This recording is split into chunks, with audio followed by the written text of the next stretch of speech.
তো এসআইআর এর final list বার হওয়ার পর যাদের যাদের নাম আন্ডার অ্যাডজুডিকেশন বা বিচারাধীন এসছে তারা কিন্তু ভোটার লিস্ট ডাউনলোড করার পর তাদের নামের পাশে কিন্তু লেখা আছে আন্ডার অ্যাডজুডিকেশন বা বিচারাধীন।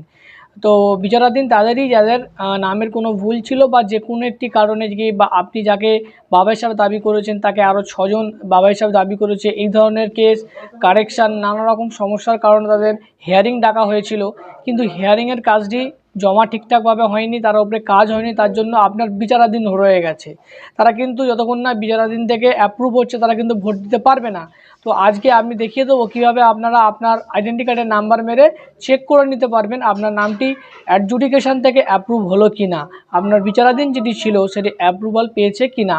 আপনার ফোন থেকে কিন্তু আপনি বারবার চেক করে নিতে পারবেন এবং দেখে নিতে পারবেন, কোনো জায়গায় যাওয়ার দরকার নেই। তো আসুন সেটা কীভাবে দেখতে হয় দেখিয়ে দিচ্ছি। তো আপনার নাম অ্যাডজুডিকেশন বা বিচারাধীন আছে কি না চেক করবেন কীভাবে আপনার ফোন থেকে। তো প্রথমে গুগলে চলে যাবেন, গিয়ে লিখবেন voter ID card check online, ঠিক আছে। তো দেখবেন তারপরে একটি ওয়েবসাইট আসছে সামনে, এই ওয়েবসাইটটি সার্চ ইন ইলেকট্রাল রোল, তো eci.government.in ওয়েবসাইট, গভর্নমেন্টের অফিসিয়াল ওয়েবসাইট, এখানে ক্লিক করে দেবেন।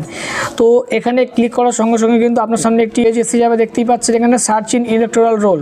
তো এখানে কিন্তু 3টি অপশান দিয়েছে, যে কোনো একটি দিয়ে আপনি সার্চ করতে পারেন, search by EPIC, search by details আর সার্চ বাই মোবাইল, যে কোনো একটি দিয়ে করতে পারেন। এখানে কিন্তু ল্যাঙ্গুয়েজটা সিলেক্ট করে নেবেন, আমাদের যেহেতু বাংলা করছি, তো এখানে কিন্তু এপিক কার্ডের নম্বরটি দিচ্ছি, আমি যেহেতু এপিক কার্ডটি করছি আমি এপিক নাম্বারটি এখানে এন্টার করে দিচ্ছি। এপিক নম্বরটি এখানে দেওয়ার পরে আপনারা এখানে স্টেটটা সিলেক্ট করে নেবেন, এখানে ক্লিক করে আপনার যে স্টেট সিলেক্ট করে নিলাম। তারপরে এখানে যে ক্যাপচাটি আছে যেমন আছে তেমন কিন্তু হুবহু ফিল করতে হয়, ক্যাপচা ছোটো হাতের আছে তো ছোটো হাত দিয়ে দিতে হবে। তো তারপরে এখানে সার্চ অপশানে ক্লিক করে দেবো, দেখতেই পাচ্ছেন এখানে ইলেক্টর ইজ আন্ডার অ্যাডজুডিকেশন, এখন কিন্তু এই ইলেক্টর আন্ডার অ্যাডজুডিকেশন আছে মানে বিচারাধীন আছে। তিনি যে হিয়ারিংয়ের সময় কাগজপত্রগুলি জমা দিয়েছেন সেই জমাগুলো এখনও পুরোপুরি কাগজপত্রগুলো ঠিকঠাকভাবে কাজ হয়ে ওঠেনি, ওই জন্য এখনও ওয়েটিংয়ে আছে।